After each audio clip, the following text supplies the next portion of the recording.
아버지의 영화 김봉철. 부엌에서 달그락거리는 소리가 들렸다. 이제는 환해져 천장에서 쏟아져 내리는 형광등 불빛을 있는 그대로 튕겨내는 아버지의 대머리가 반짝이고 있었다. 머리숱이 얼마 남지 않았는데도 굳이 달마다 동네 이발소에 가서 머리를 손질하는 까닭을 그 누구도 이해하지는 못했다. 아마도 얼마 남지 않은 것일수록 소중히 여기려는 기질이 사람들에게는 있는 모양이었으나 아버지가 포마드를 구입했을 때는 그를 가장 잘 이해하는 어머니마저 낮은 탄식을 내뱉었다. 아버지는 이발소 의자에 앉으며 무슨 말을 할까?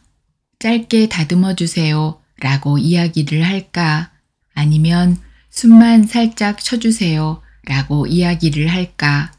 나는 그것이 못내 궁금했지만 물어보지는 않았다.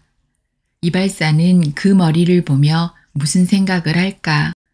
아마 1, 2분이면 사실상 머리 손질은 끝날 것이지만 그는 신중함을 잃지 않았을 것이다. 전문가이니 머리를 자른다는 실제적 행위보다는 머리를 자른다는 느낌, 그러니까 고객이 머리를 손질받고 있다는 느낌을 충분히 받는 것에 충실했을 것이다. 서비스직이란 사실 그런 것인지도 모른다. 실제로 어떤 대접을 받는지보다는 대접을 받고 있다는 느낌에 충실하는 것.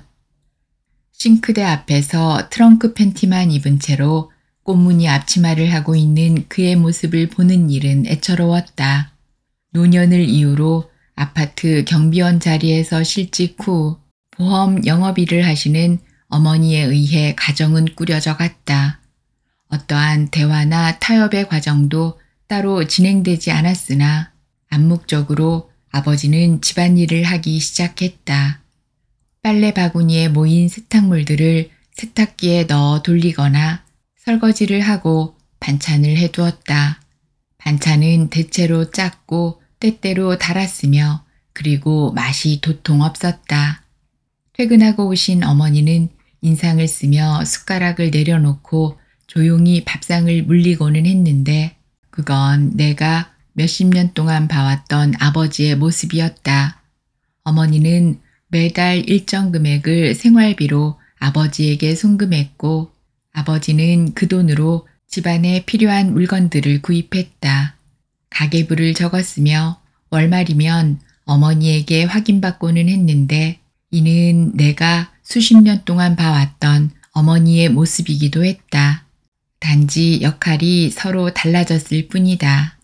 한때 크지는 않아도 나름 내실이 있는 사업체를 운영하며 수십 명의 직원을 거느렸던 그였지만 이제는 집에서 기침 소리조차 제대로 내지 못한다. 태블릿을 하나 구해줄 수 있니? 어머니가 말씀하셨다. 평소 걷는 일이 많으신지라 관절에 통증을 많이 느끼시는 어머니는 퇴근 후 집에 돌아오시면 핸드폰 화면을 보며 스트레칭이나 요가 동작을 따라하고는 하셨다. 동네 주민센터에 강좌가 있기는 한데 시간도 안 맞고 집에 오면 피곤해서 다시 밖에 나가기가 싫래. 집에 형네 부부가 놀러 왔을 때 조카 다은이가 보던 태블릿을 유심히 지켜보시던 게 떠올랐다. 핸드폰 화면으로 보고 하면 되긴 하는데 화면이 작아서 잘 안 보이기도 하고 눈도 침침해서 유튜브만 볼 수 있으면 돼, 유튜브만. 어머니의 말씀에 알겠어 대답한 뒤 인터넷의 저가 태블릿과 해외 직구 방법들을 머릿속으로 떠올렸다. 그때 의기소침하게 지내던 아버지의 눈빛이 순간 번뜩였다. 뭐 하게? 요가하게? 당신이 하나 사주게? 아니, 기다려봐. 내가 하나 만들어줄게. 어머니는 이게 대체 무슨 소리인가 하는 표정으로 아버지를 미심쩍게 바라보다가 이내 내게 몰래 눈짓을 했다. 네가 그냥 하나 알아봐.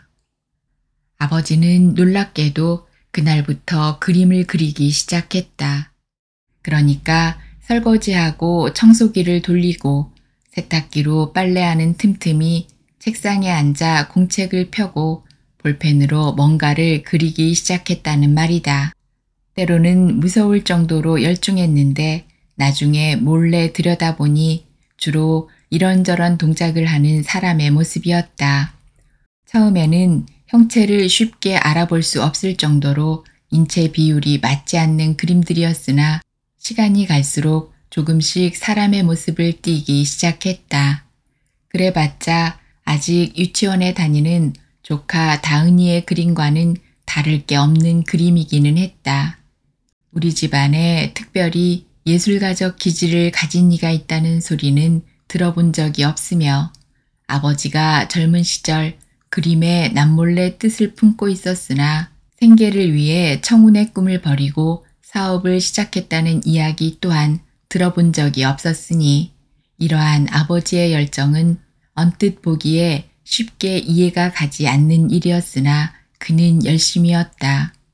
꽃무늬 앞치마를 하고 분홍색 고무장갑을 손에 낀 채로 설거지하며 핸드폰으로 요가나 스트레칭 영상을 보고 연구했으며 거울을 보며 자신이 직접 그러한 동작들을 시연해 보면서 팔의 각도나 관절의 움직임 등 세세한 자세들을 익히기도 했다. 그러는 동안에 그의 화풍은 점점 발전을 보여 점, 선, 면으로 이루어진 단순한 대생에 불과했던 그림들이 놀랍게도 점점 입체감이 생기기 시작했으며 인체는 비율을 이루었다. 최재천 화백은 이는 어머니가 그림에 열중하는 아버지를 놀리듯 칭하던 말이기도 하다. 사람의 머리 부분을 먼저 그린 뒤 인체를 다양한 동작으로 묘사한 후 얼굴에 이목구비 그려넣기를 즐겨 했는데 특히 마지막에 눈동자를 그려 넣었을 때 그 표정의 생동감은 마치 살아있는 사람을 보는 것 같아 한 번은 나도 모르게 노트에 그려진 인물을 보며 말을 걸 뻔도 했을 정도였다. 이를 박옥순 여사, 우리 어머니다 께서는 화곡동의 활용점정이라 놀리듯 칭하기도 했다. 점과 점을 이은 선에서 선과 선을 이은 면으로 또 그 면들이 맞물려 이뤄내는 입체감을 통해 나는 이를테면 하나의 세포에서 두 개의 세포로 또 네 개의 세포로 분열하며 결국에는 인간의 형태가 되는 인류의 탄생 과정 같은 것들을 떠올리고는 했다.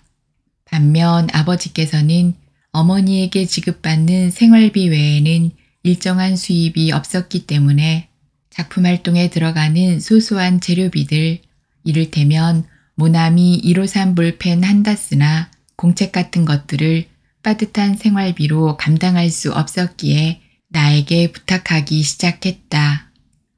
아들아, 내 부탁이 있다. 뭔데요? 문방구 가게 5,000원만 다오. 아, 돈 없어요. 이번 달은 저도 빠듯해요. 내가 거절할 때마다 그는 잔뜩 풀이 죽은 표정으로 안방 침대 끝에 어깨를 잔뜩 움츠린 채로 무릎을 안고 쪼그려서 걸터 앉아 있거나 TV도 틀어놓지 않은 채로 멍하니 누워있고는 했는데 그 모습이 애처롭다기보다는 꼴보기 싫었기 때문에 어쩔 수 없이 인터넷으로 노트와 볼펜을 주문해 주었다. 이를 어머니에게 토로하자 어머니께서는 내버려 둬. 오랜만에 저렇게 신나는 거 보니 보기 좋잖니? 눈에 생기도 돌고 라며 요가 매트 위에서 스트레칭을 하며 말했다. 내가 즐겨보던 만화책에 트레이싱지를 대고 따라 그리던 초보적인 아버지의 화풍은 어느덧 자신만의 독자적인 연구를 통해 동서양을 아우르는 이를테면 검은 먹의 짙고 옅음으로 원근의 은근함을 표시하는 동양의 수묵 담채화와 서양의 르네상스를 넘어 바로크 시대의 빛과 그림자를 이용한 명암의 극단적 대비와 역동적인 운동감을 표현하고 있었다. 물론 조카 다은이의 그림보다 조금 더 잘 그렸을 뿐인 실력이었으나 그의 작품 세계에서만큼은 확실히 월등한 발전을 보이고 있던 것도 사실이었다.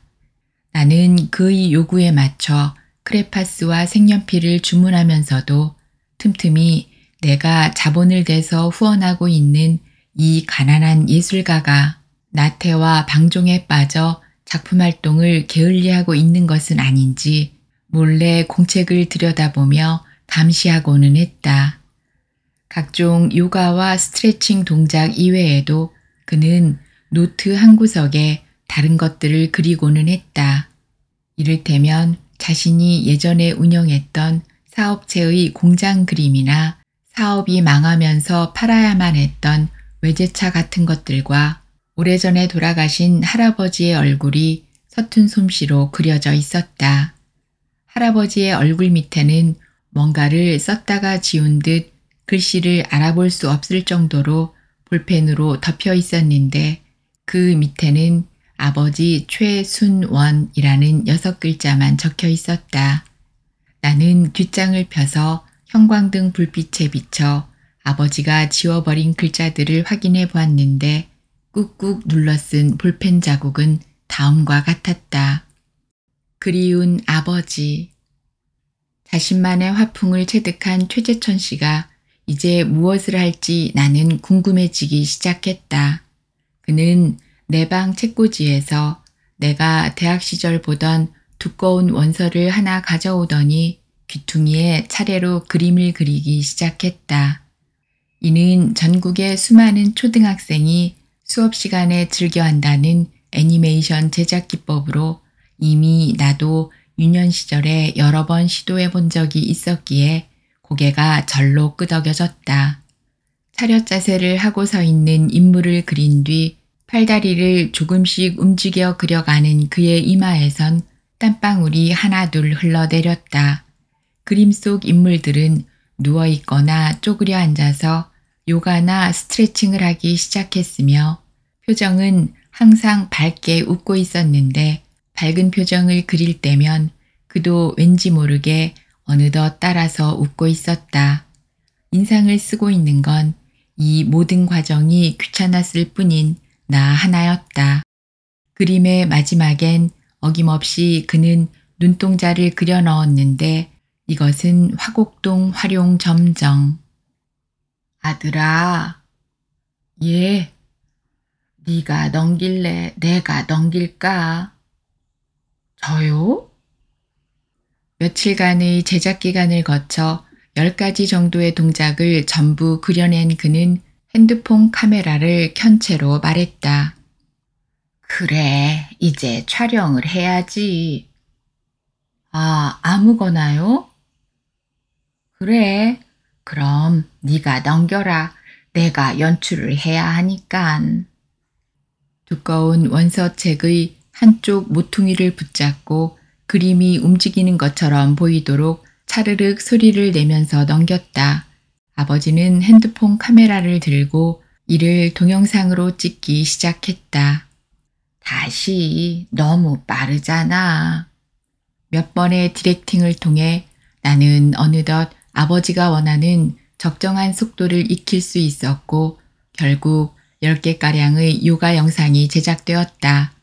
놀랍게도 엔딩 크레딧까지 있는 한 편의 완벽한 영상이었는데 감독, 각본, 촬영, 제작, 최재천이라고만 올라가 있어 나는 속으로 분통을 터뜨렸다. 퇴근 후 영상을 보신 어머니는 매우 흡족한 표정이었다. 그러나 이 영상 시청에는 한 가지 크나큰 단점이 있었다. 작품의 완성에만 신경 쓰다 보니 상영할 플랫폼을 고려하지 못했다는 점이었다.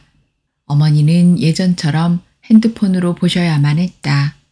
얼마 뒤 일전에 내가 해외 직구로 주문해 두었던 중국산 저가형 태블릿이 도착하는 것으로 문제는 해결됐지만 어머니는 그전까지도 왠지 소중한 듯 핸드폰으로 그 영상을 보며 운동하고는 하셨다. 그것으로 끝이라고 생각했던 그의 작품 활동은 한동안 계속되었다. 무엇을 하고 있는지는 몰라도 안방에서는 뭔가를 그리거나 자르고 가끔 무언가 말을 하는 소리가 들려오기도 했으며 내게 제작비를 요구해 오셔서 지갑을 열어야 했으나 나도 일상에 바빠 크게 신경을 쓰지 못했다. 2달 뒤 어느 일요일 상영회를 열겠다며 그는 온 가족을 소집했다.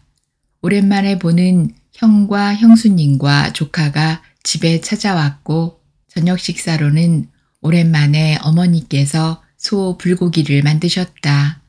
아버지는 뭔가 잔뜩 긴장한 듯한 표정으로 밥도 제대로 먹지 못하셨다. 식사를 마친 후 온 가족이 태블릿 앞에 모여 앉았다. 그럼 이제 시작하겠다. 거실에 불을 끈 뒤 재생 버튼을 누르기 전 비장한 표정으로 아버지는 말씀하셨다. 재생되는 화면에 최재천 필름이라는 타이틀이 떠오르고 마찬가지로 손글씨로 적힌 감독, 각본, 촬영, 제작, 최재천이라는 글자가 화면에 나올 때 강렬하게 풍기는 홍상수 영화의 느낌에 나는 입술을 지그시 깨물었다. 아마도 이런저런 영화들의 오마주들이 잔뜩 들어가 있을 것 같다는 예감이 들었다. 촬영 기법은 보다 발전하여 이전의 페이지를 넘기는 애니메이션 방식이 아닌 종이에 그림을 그려 직접 손으로 움직이며 대사를 말하는 방식으로 제작되었다. 이야기는 아버지의 유년으로부터 시작했다. 밤톨머리를 한 꼬마가 책과 도시락이 든 보자기를 어깨부터 허리까지 사선으로 메고 산길을 신나게 뛰어갔다. 왕복 4시간씩 걸려 학교를 오갔다는 그의 유년이 떠오르는 내용이었다. 어머니, 그러니까 나의 할머니께서 점심 도시락으로 감자를 삶아주셨는데 5남 2녀 중 장남이었던 그가 동생들을 위해서 일부러 큰 감자를 양보하고 작은 감자를 싸갔던 일화가 나올 때 아버지는 고개를 끄덕이며 흐뭇한 미소를 짓고 계셨다. 학창시절의 몇 가지 에피소드가 끝나고 이야기는 아버지의 군대 시절로 넘어간다. 자신을 지독히도 괴롭혔다던 군대 선임이 아버지에게 철모에 머리를 박고 뒷짐진 채 엎드려 뻗쳐를 시키는 장면이 나올 때 수십 년이 지난 이후에도 분이 풀리지 않는지 이를 악물었다. 장면은 밤으로 넘어갔다. 모두가 깊게 잠든 내무반에서 침상 위에 누워있는 그 선임을 분노에 가득 찬 표정으로 내려다보고 있는 젊은 시절의 아버지는 주먹을 쥐고 있었다. 한참 동안 선임을 노려보던 그는 고개를 절레절레 저으며 다시 자신의 침상에 가서 눕고 담요를 머리 위까지 올려 덮는다. 그때 잠든 줄로만 알았던 그의 선임이 슬며시 눈을 뜨고 고개를 돌려 누워있는 아버지를 바라보며 조용히 한숨을 내쉬는 장면에선 아버지의 작가주의적 면모까지 엿볼 수 있었다. 이후로 어머니를 맞선을 통해 만나고 어머니가 아버지를 쫓아다니는 장면이 나오자 어머니는 저것은 사실과 다르다며 입을 삐죽 내밀기도 하셨다. 신혼여행으로 간 제주도의 한 유채꽃밭 한가운데서 어머니와 아버지가 같이 사진을 찍는 장면은 아버지가 가장 공들인 장면 중에 하나로 수작업으로 그려낸 노란색의 유채꽃들이 일품이었다. 서울로 상경하여 사업체를 운영하는데 어느 날 검은 정장을 입은 사람이 공장에 방문하게 된다. 이 장면은 누가 봐도 명백한 헐리우드 영화 인터스텔라의 오마주로 보이는데 아버지는 웃으며 그를 반기고 있었고 그 장면을 보고 있는 화면 한쪽의 또 다른 아버지는 계속해서 소리치고 있었다. 그놈을 믿어선 안 돼. 그놈은 아주 나쁜 놈이야. 그러나 결국 아버지는 그가 내민 계약서에 사인하게 되고 이후로 이어지는 내용은 이미 여러 번 아버지가 술을 드실 때마다 반복해서 했던 이야기라 익숙한 내용이었다. 공장이 다른 사람 손으로 넘어가던 날 아버지는 밤중 차를 달려 홀로 시골의 한 선산으로 찾아간다. 이 장면의 연출은 액션 영화의 자동차 추격신과 닮아 있었는데 입으로 우웅 소리를 내 빠른 속도감을 나타내며 다른 자동차들을 이리저리 제치는 장면은 지금 생각해봐도 조금은 과잉된 연출이 아닌가 싶다. 차를 몰고 아버지가 도착한 곳은 아버지의 아버지, 나의 할아버지의 산소였다. 아버지는 그 앞에서 무릎을 꿇고 고개를 숙인 채 울고 있었다. 이건 가족들 누구도 한 번도 들어본 적이 없는 이야기였다. 어머니마저 눈을 반짝였다. 나는 그가 무슨 생각을 하고 있을지 궁금했다. 아버지에 대한 그리움일까? 원망일까? 누구에게든 무슨 말이든 듣고 싶었을까? 기대고 싶은 어깨가 필요했을까? 어느덧 온 가족이 몰입해서 화면 속 아버지를 보고 있는데 이윽고 아버지의 눈물 가득한 얼굴로 클로즈업 되었다. 아버지는 입술을 조금씩 움직이며 무언가를 말하고 있었다. 우리는 그러니까 어머니와 형과 형수님과 조카와 나는 눈을 가늘게 뜨며 무슨 말을 하는 건지를 집중해서 보고 있었는데 뜬금없이 화면이 검게 전환되며 영화가 끝나고 엔딩 크레딧이 올라갔다. 다들 어리둥절해하고 있는데 아버지가 거실에 불을 켜며 말했다. 박수는? 아, 뭔데, 뭐라고 하신 건데요? 다들 물어보았지만 끝끝내 대답해주지 않으셨다. 아마도 당시 보고 계시던 영화의 열린 결말에 심취하여 그런 엔딩을 낸 것이 아닌가 싶었다. 나는 투자자로서 아버지에게 다가가 물었지만 이것은 자본과는 무관한 일이라며 대답을 들을 수 없었다. 침대에 누워 곰곰이 생각해봤다. 영화의 내용은 대체로 해야 했지만 하지 못했던 말들, 하고 싶었지만 할 수 없었던 이야기들, 하지 말아야 했지만 했던 실수들에 대한 이야기였다.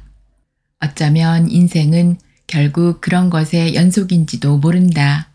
우리는 다시 일상으로 돌아가 어머니는 바쁘게 일하셨고 아버지는 꽃무늬 앞치마를 두르고 설거지하고 청소기를 돌리셨다. 영화는 비록 손익분기점은커녕 투자한 제작비조차 건지지 못했지만 영화가 끝난 뒤 아버지가 평점을 남기라며 가족들에게 나눠준 작은 종이에는 그 누구도 쉽게 점수와 평가를 남기지 못했다. 나는 문득 이런 게 진짜 영화가 아닌가 하는 생각이 들었다.